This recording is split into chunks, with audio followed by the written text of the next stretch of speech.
Hello दोस्तों, आप सभी का स्वागत है मेरे यूट्यूब चैनल में। आज की कहानी है तुम मेरा जुनून हो, भाग 53। करीम अपने मुंह मियाँ मिट्ठू बन रहा था। वो सना के बारे में बात कर रहा था। सना ने मुंह बनाया और कहा, करीम, क्या तुम मुझे कम समझते हो? मैं भी तुम्हारी तरह हर चीज़ में अव्वल हूँ। करीम ने सना की बात सुनी और सर हिलाया। उसने कहा, ठीक है, फिर देख लेते हैं। अगर तुम मुझे ये ऑडिशन पास करके और अपने लिए एक रोल लेकर दिखाओ तो मैं मान जाऊंगा कि तुम अव्वल हो। क्या सच में? सना ने पूछा। हाँ बिल्कुल, करीम ने जवाब दिया। सना ने सर हिलाया और वो अभी करीम से बात कर ही रही थी कि तभी सना का नंबर आ गया। अब उसे ऑडिशन के लिए जाना था। और अब आगे। जैसे ही सना का नाम लिया गया, शैली जल्दी से सना के पास आ गई। उसने अपना सर हिलाया और कहा, सना, तुम्हें अंदर बुलाया जा रहा है। चलो जल्दी करो, अब तुम्हें अंदर जाना चाहिए। सना ने पलटकर शैली की तरफ देखा और सर हिलाया। उसने इशारे में 1 मिनट रुकने के लिए कहा। फिर सना ने जल्दी से करीम से घबराते हुए कहा, करीम, मैं अब रखती हूँ, मुझे जाना पड़ेगा। करीम ने सना की बात सुनी। उसने महसूस किया कि सना सच में नर्वस हो रही थी। करीम को ऐसा लग रहा था जैसे उसे आज इस वक्त सना के साथ होना जरूरी था। लेकिन अब वो क्या कर सकता था? इस वक्त इंडिया जाए भी तब भी ऑडिशन में नहीं पहुंच सकता था। करीम ने अपने दिल को संभाला और स्माइल करते हुए गहरी सांस ली। तभी सना ने फिर कहा, करीम, क्या तुम सुन रहे हो? हाँ सुन रहा हूँ, करीम ने कहा। उसकी बात सुनकर सना ने जल्दी से सर हिलाया और कहा, मुझे जाना होगा अब। सना के इतना कहने पर करीम ने सर हिलाया और कहा, हाँ ठीक है, अपना ख्याल रखना और हाँ, best of luck. Don't worry, मैं आ जाऊंगा जल्दी। उसकी बात सुनकर सना मुस्कुरा दी। सना के लिए करीम का विश करना ही काफ़ी था। उसे काफ़ी अच्छा लगा। सना ने कॉल डिस्कनेक्ट कर दी। शैली जल्दी से आगे आई। शैली ने जल्दी से सना के ड्रेस को और बालों को थोड़ा सेट किया और कहा, मैं यहीं पर हूँ, घबराने की ज़रूरत नहीं है सना। सना बस मुस्कुरा दी। फिर सना फटाफट ऑडिशन के लिए चली गई। शैली भी उसके साथ आ गई। शैली के साथ चलती हुई सना ने घबराते हुए उसकी तरफ देखा तो शैली ने मुस्कुराते हुए उसकी हिम्मत बढ़ाई और कहा, सना, चिंता मत करो, ये बहुत इजी है, तुम ज़रूर कर लोगी। और अगर ये ऑडिशन नहीं हो पाया तो हम दोबारा ट्राई करेंगे। सना ने सर हिलाया और मुस्कुरा दी। उसकी ये असिस्टेंट काफ़ी अच्छी थी। वो उसे न केवल हिम्मत दे रही थी बल्कि आगे बढ़ने के लिए प्रोत्साहित भी कर रही थी। सना को शैली का ये सॉफ्ट नेचर अच्छा लगा। सना अंदर गई तो देखा कि वहाँ पर बहुत सारे लोग थे और बहुत सारी लड़कियाँ भी। सना उन सबको देखकर मुस्कुराई। वहाँ पर कई सारी लड़कियाँ आपस में बातचीत कर रही थी। वो सब भी काफ़ी नर्वस थी। वो सभी अपने स्क्रिप्ट को लेकर खड़ी याद कर रही थी। तभी एक आदमी ने सना को देखा और उसके हाथ में स्क्रिप्ट पकड़ा दी।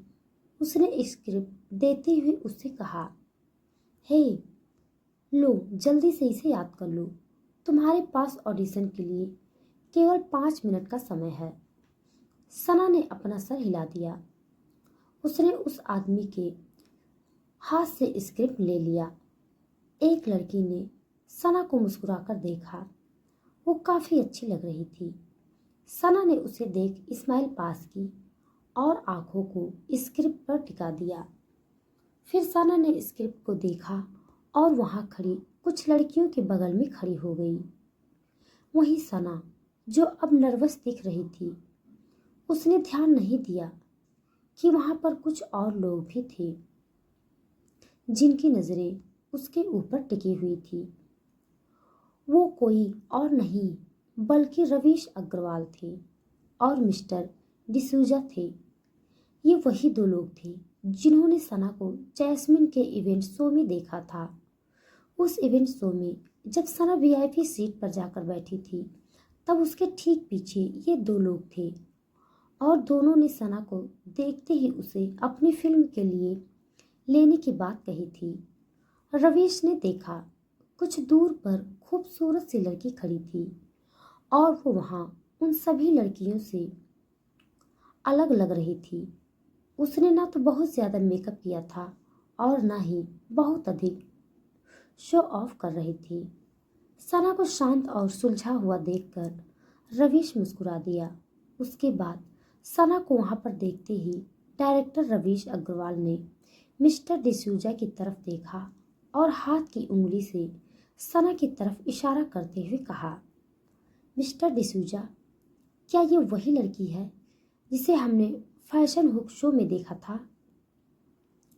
मिस्टर अग्रवाल की बात सुनने के बाद मिस्टर डिसूजा ने अपनी आंखें घुमाकर उस तरफ देखा जहां सना खड़ी थी। उन्होंने अपने दिमाग पर जोर दिया और कुछ देर सोचा, फिर जल्दी से हाँ में सर हिलाया और कहा, हाँ, मुझे याद है। बेशक ये वही लड़की है, लेकिन ये वहां पर क्या कर रही है? हमने तो इसका कोई एड्रेस नहीं लिया था। क्या ये यहाँ ऑडिशन के लिए आई है? डिसूजा की बात सुनने के बाद रवीश ने एक बार उस बारे में सोचा। फिर मिस्टर रवीश ने बात सुनी और सर हिलाया। वो काफी खुश थे। उन्होंने स्माइल करते हुए कहा, मुझे नहीं पता ये लड़की यहाँ क्या कर रही है। अगर ये यहाँ ऑडिशन देने भी आई है तो क्या हुआ? मुझे अपनी कंपनी मॉडर्न ट्रेंड के लिए जिस चेहरे की ज़रूरत थी वो मुझे मिल गई है। आज मैं इसे जाने नहीं दूंगा। मुझे यह लड़की अपनी कंपनी में चाहिए और मैं इसे अपनी कंपनी में लाकर रहूंगा। रवीश अग्रवाल, जिन्हें सना एक पल में ही भा गई थी, वो उसे हर कीमत पर अपनी कंपनी में लाना चाहते थे। सना की खूबसूरती और शालीनता दूर से ही सबको लुभा लेती थी और शायद रवीश भी उसकी इस लुभावनी नेचर से प्रभावित हो गए थे। इसीलिए उन्होंने अपने असिस्टेंट को बुलाया और कहा, किसरा, जरा पता करो ये लड़की कौन है और किस कंपनी के लिए काम करती है। जी सर। कृष्णा ने सर हिलाया और सना के बारे में पता करने के लिए चला गया।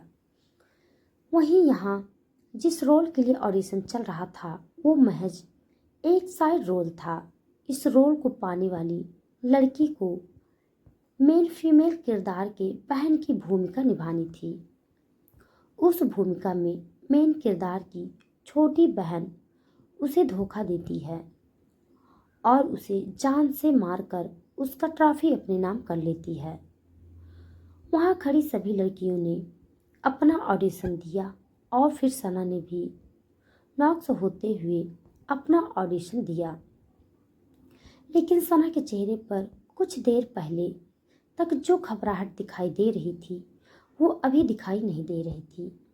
रोल के मुताबिक सना बिल्कुल भाव शून्य, अचानक गुस्से को दिखा दांतों को भींचते हुए जो एक्टिंग दिखा रही थी, उसे देखकर सबकी आंखें फैली की फैली रह गई। वहां खड़ी शैली को भी यकीन नहीं हुआ कि ये वही लड़की है जो कुछ देर पहले बता रही थी कि उसे एक्टिंग बिल्कुल भी नहीं आती।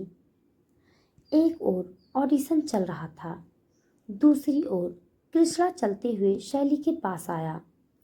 कृष्णा ने कहा, hi, I am Krishna. Hi, I am Shaili, Shaili Mathur. Shaili ने जवाब दिया। Oh, nice to meet you, Krishna ने कहा। उसे इस तरह बातें करते देख शैली ने अंदाजा लगा लिया कि जरूर ही उस लड़के को उससे काम था।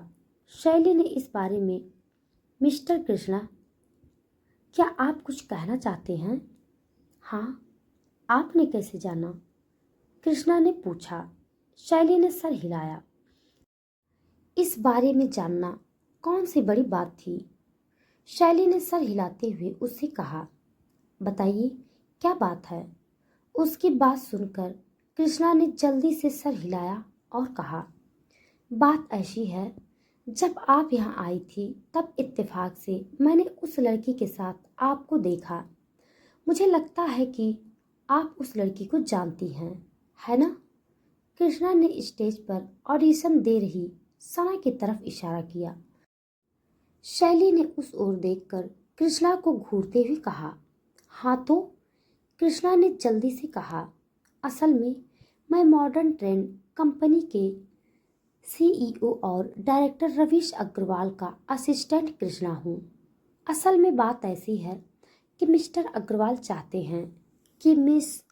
वो चुप हो गया क्योंकि उसे सना का नाम नहीं पता था। शैली ने उसकी तरफ देखा और कहा, मिस सना गुप्ता। ओह हाँ, तो सर चाहते हैं कि मिस गुप्ता मॉडर्न ट्रेंड के लिए काम करें। तो क्या मैं उनसे मिल सकता हूँ? कृष्णा ने पूछा। वहीं उसकी बात सुनकर शैली को काफी खुशी हुई। ये तो उसका काम आसान करने वाली बात थी।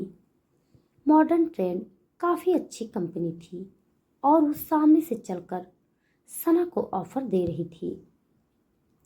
शैली ने जल्दी से कहा, ऐसा है, मैं मिस गुप्ता की असिस्टेंट हूँ और मैं आपको आज शाम तक अपडेट दे दूंगी। ओह ग्रेट, कृष्णा ने कहा। उसने सर हिलाया और शैली मुस्कुरा दी। तभी कृष्णा ने शैली को बिजनेस कार्ड देते हुए कहा, अगर मिस सना हाँ करती हैं तो प्लीज़ आप इस नंबर पर कांटेक्ट कीजिए। श्योर, शैली ने मुस्कुरा दी। कृष्णा वहाँ से चला गया। वहाँ से जाने के बाद कृष्णा ने मिस्टर रवीश को सना के बारे में जानकारी दी और सब कुछ बताया। रवीश ने सब सुना और फिर उन्होंने सना की एक्टिंग को भी देख लिया था। इसीलिए उन्होंने खुश होते हुए कहा, ये लड़की सना हमारी कंपनी को एक ऊंचाई तक ले जा सकती है। बस इसे थोड़ा निखारने की ज़रूरत है और वो काम हम कर लेंगे। लेकिन मिस्टर अग्रवाल, इस लड़की पर इतना पैसा खर्च करना सही होगा क्या? ये लड़की अभी न्यू कमर है, मिस्टर डिसूजा ने सोचते हुए कहा। मिस्टर अग्रवाल ने उसकी बात सुनी और कहा, मिस्टर डिसूजा, आपने अभी भी इस लड़की के टैलेंट को देखा है। आप भी नकार नहीं सकते इसके अंदर के टैलेंट को। यकीन मानिए, ये बहुत काम की साबित होगी हमारी कंपनी के लिए। हाँ, मिस्टर डिसूजा ने कुछ देर सोचा और फिर वो भी रेडी हो गए। दूसरी तरफ ऑडिशन खत्म हुआ तो सना स्टेज पर गई। सना के पास आते ही शैली ने खुश होकर उसे गले से लगा लिया। सना हैरान हो गई। ये लड़की उसे किस बात पर गले लगा रही थी? सना ने कहा, अरे रे, क्या हुआ शैली? शैली कुछ बताने ही वाली थी कि तभी उसकी नज़र सना के पीछे से आ रहे एक शख्स पर गई और शैली की आंखें हैरानी से फैल गईं। सना ने उसकी तरफ देखा और पूछा, क्या हुआ बताओ? सना ने देखा शैली उसके पीछे देख रही थी। सना ने कंफ्यूज होकर पलटकर पीछे देखा तो वो भी एक बार को हैरान हो गई। कोई उसके पीछे और नहीं बल्कि ईशान था। ईशान कपूर। ईशान को वहां पर देखते ही सबकी नजरें उस पर टिक गईं। सना ने देखा ईशान उसके सामने से चलकर आ रहा था। ईशान को देखते हुए शैली ने सना के कान के पास आई और उससे कहा, मिसेज कपूर, क्या ये सच में ईशान कपूर हैं? मुझे तो यकीन नहीं हो रहा कि मैं इससे मिल रही हूँ। शैली को अपनी आंखों पर यकीन नहीं हो रहा था। वहीं तब तक ईशान सना के जस्ट सामने आकर खड़ा हो गया। उसने मुस्कुराते हुए सना से पूछा, हे मिस गर्लफ्रेंड, क्या हाल है? मुझे याद किया? सना ने ईशान की बात सुनी और मुंह बनाया। ईशान उसे देखकर स्माइल करने लगा। वहीं ईशान के मुंह से गर्लफ्रेंड सुनकर शैली ने मन में सोचा, हाय राम, भाभी को गर्लफ्रेंड बोल रहे हैं ये तो। शैली जहां अपने मन में सोच रही थी, वहीं बाकी सब लोग और सभी लड़कियां जो ऑडिशन देने आई थी, उनकी नज़र सना पर गई। उनमें से कुछ तो ईशान और सना दोनों को पहले से जानती थी और आज उन्हें कंफर्म भी हो रहा था कि वो दोनों गर्लफ्रेंड और बॉयफ्रेंड हैं। सना भी जानती थी कि सब उसे घूर रहे हैं। वहीं ईशान के चेहरे पर एक दिलकश स्माइल थी। उसकी बात सुनकर सना ने सर हिलाया और आंखों को गोल घुमाते हुए कहा, बेशक बेशक नहीं, तुम्हें याद करने की जरूरत मुझे नहीं है। ओह, क्या सच में? ओह हाँ, तुम मुझे भूल ही नहीं सकती, तो याद कैसे करोगी? मैं तो हमेशा तुम्हारे दिल में बसता हूँ। ईशान ने इतना कहा और हंसने लगा। सना ने उसे घूर कर देखा। सना ने एक नज़र सबकी तरफ देखा और ईशान का हाथ पकड़कर उसे अपने करीब खींचा और उसके कान के पास धीरे से कहा, ईशान, क्या तुम इस खेल को खत्म नहीं कर सकते? तुम जानते हो ना, ये सच नहीं है। मैं तुम्हारी गर्लफ्रेंड नहीं हूँ, मैं तुम्हारी दोस्त भी नहीं हूँ। जो कुछ भी हुआ बस वो एक गलतफहमी थी। सना के अचानक इस तरह खींचने से ईशान थोड़ा सा उसकी तरफ झुक गया था, जिससे दोनों थोड़ा करीब दिखाई दे रहे थे। ईशान ने खुद को सही से ठीक किया और धीरे से उसने भी सना से कहा, मिस गर्लफ्रेंड, तुम्हें पता है तुम बहुत क्यूट हो यार, और जब चिढ़ती हो तो और भी ज़्यादा क्यूट लगती हो। पता नहीं कौन होगा वो बंदा जो तुम्हारी जैसी बीवी पाएगा। खैर, मेरे नसीब में तुम मेरी बीवी न सही, नकली गर्लफ्रेंड तो हो। और हाँ, मैं नहीं बताने वाला किसी को भी। मैं पागल थोड़ी न हूँ जो इतनी अच्छी गर्लफ्रेंड खो दूँ। इतना कहते हुए ईशान ने सना को एक स्माइल दी। ईशान के चेहरे पर अलग ही भाव थे। सना ने उसकी बात सुनी तो जबरदस्ती और गुस्से के मिले जुले भाव से मुस्कुराने लगी। ईशान सना के साथ कोई बदतमीजी नहीं करता था और वो बस उसे मजाक मजाक में गर्लफ्रेंड बोलता था, क्योंकि पब्लिक उन्हें ऐसा समझती थी। न तो कभी ईशान ने और न ही कभी सना ने पब्लिक में इस बात का जिक्र किया था। उन दोनों को तो पब्लिक ने एक दूसरे के पार्टनर्स के रूप में देखा और समझा था। सना ने स्माइल किया और ईशान से कहा, ठीक है, तो अपनी इस गर्लफ्रेंड पर पैसे खर्च करने के लिए तैयार रहो, क्योंकि गर्लफ्रेंड हमेशा खर्च करवाती है। हाँ, क्यों नहीं? तुम मेरी गर्लफ्रेंड बनो तो सही, ईशान ने स्माइल करते हुए कहा। सना ने उसे घूरा और कहा, ठीक है, मैं चलती हूँ, बाय। सना ने ईशान से इतना कहा और वहां से चली गई। ईशान ने भी उसे बाय कहा। सना के जाते ही ईशान जब पलटा तो उसने देखा कि सब उसे ही देख रहे थे। उन सबको अपनी तरफ देखता पाकर ईशान ने गुस्से से कहा, क्या हुआ? क्या यहाँ कोई मेला लगा है? जाओ और जाकर सब अपना अपना काम करो। चले आते हैं सब बिना काम के मेला लगाने। ईशान के डांटने पर सब जल्दी से अपने अपने काम में बिजी हो गए। असल में ईशान था ही ऐसा। सब ऐसा ही मानते थे कि ईशान लड़कियों से दूर रहता है और पहली दफ़ा ईशान का नाम आया भी तो सना के साथ। ऊपर से ईशान ने कुछ कहा भी नहीं और वो सना के साथ अच्छे से पेश आता था। असल बात तो ये थी कि ईशान भी नहीं जानता था कि उसे सना से कोई चिढ़ क्यों नहीं होती। ईशान ने उन सबको डांटा और एक गहरी सांस ली। तभी वहां पर ईशान के मैनेजर ने उससे पूछा, सर आप ठीक तो हैं? चलिए हम अपनी मीटिंग को ख़त्म कर लेते हैं। हाँ, कौन सी मीटिंग करनी है? ईशान ने कुछ सोचा और पूछा, सर आप भूल गए, हम यहाँ मीटिंग के लिए ही तो आए थे। मैनेजर ने बताया।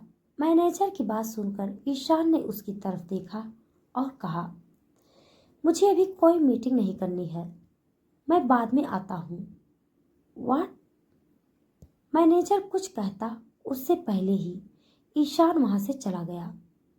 ईशान के वहां से जाते ही उसका मैनेजर ऋतिक परेशान हो गया, क्योंकि वो दोनों यहाँ पर नई मूवी की शूटिंग के बारे में और कुछ ज़रूरी चीज़ों के बारे में डिस्कस करने आए थे। असल में सना जिस मूवी के लिए ऑडिशन के लिए आई थी, उस मूवी का मेन लीड ईशान ही था। यानी कि आने वाली मूवी में ईशान और सना साथ में काम करने वाले थे। ईशान अपनी कार में था और कार को तेज ड्राइव करता हुआ वो समंदर की तरफ कार दौड़ाने लगा। ईशान के कानों में एक लड़की की तेज आवाज़ सुनाई दे रही थी और वो सीन उसकी आंखों में दिखाई देने लगी। उस लड़की ने गुस्से से चिढ़ते हुए कहा, तुम किसी काम के नहीं हो ईशान। तुम्हें क्या लगता है मैं पागल हूँ? मैं कभी भी तुमसे शादी नहीं करना चाहती। प्यार तो दूर की बात है। तुम्हें क्या लगता था मैं प्यार करती हूँ तुमसे? हाँ, तुमने ऐसा सोचा भी कैसे? तुम्हारे परिवार में तुम्हारी हैसियत ही क्या है? पूरे दिन तो तुम कॉलेज में गिटार लिए घूमते रहते हो, इसके अलावा कुछ आता है क्या तुम्हें? तुम अपने बड़े भाइयों को क्यों नहीं देखते? उन्हें देखो और सीखो कुछ।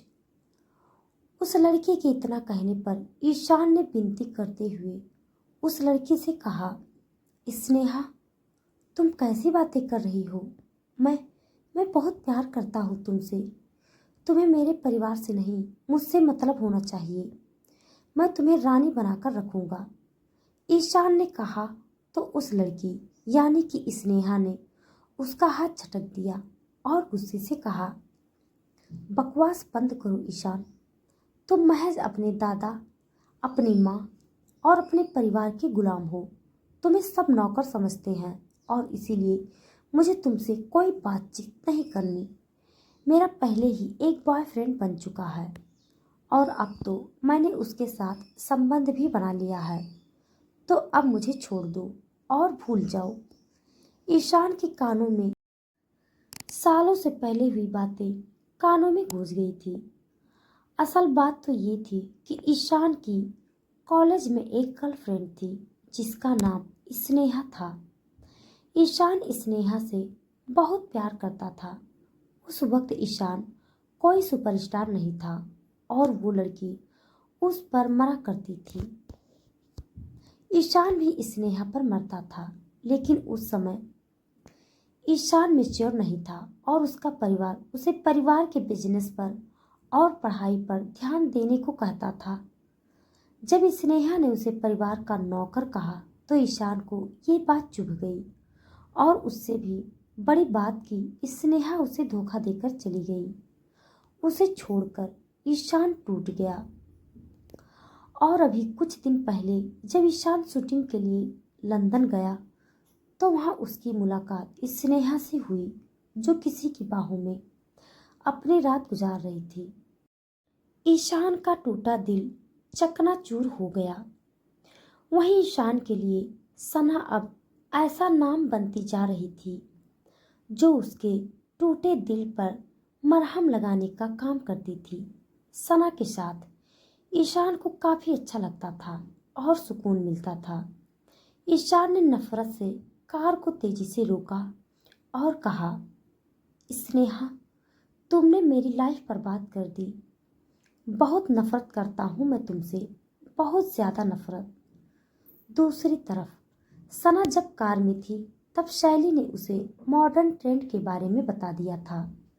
शैली ने सना की तरफ देखा और कहा, मिसेज कपूर, मॉडर्न ट्रेंड के बारे में मैंने पता कर लिया है। वो एक अच्छी कंपनी है और फिलहाल एक नए चेहरे की तलाश में है और मुझे लगता है उन लोगों ने आपको ही अपना नया चेहरा बनाने का फैसला किया है। फिर मुझे ये भी लगता है कि कहीं हमें इस बारे में सोचना चाहिए। ये एक अच्छा मौका है आपके लिए। तो क्या आप करना चाहेंगी? क्या मुझे करना चाहिए? सना ने शैली की तरफ देखते हुए और उसकी बातों को सुनते हुए उसे पूछा। शैली को सना का ये व्यवहार काफ़ी अच्छा लगा। भला कौन अपने असिस्टेंट से सलाह लेता होगा। शैली सना के इस व्यवहार से प्रभावित हुई। शैली ने कुछ देर सोचा और कहा, मुझे लगता है फिलहाल आपको मॉडर्न ट्रेंड के साथ काम करने की ज़रूरत है, क्योंकि आपके पास अभी कोई दूसरा काम नहीं है। ओह, तो ठीक है, मैं मॉडर्न ट्रेंड के साथ काम करने के लिए तैयार हूँ, सना ने कहा। सना ने शैली की सारी बातों को सुना और समझा और फिर मॉडर्न ट्रेंड के साथ काम करने के लिए रेडी हो गई। कुछ देर तक काम के बारे में डिस्कस करने के बाद शैली ने सना से कहा, ठीक है, फिर कल मिलते हैं।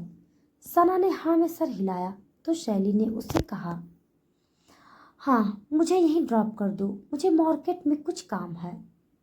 ओके, सना ने अमर से कहकर कार रुकवा दी।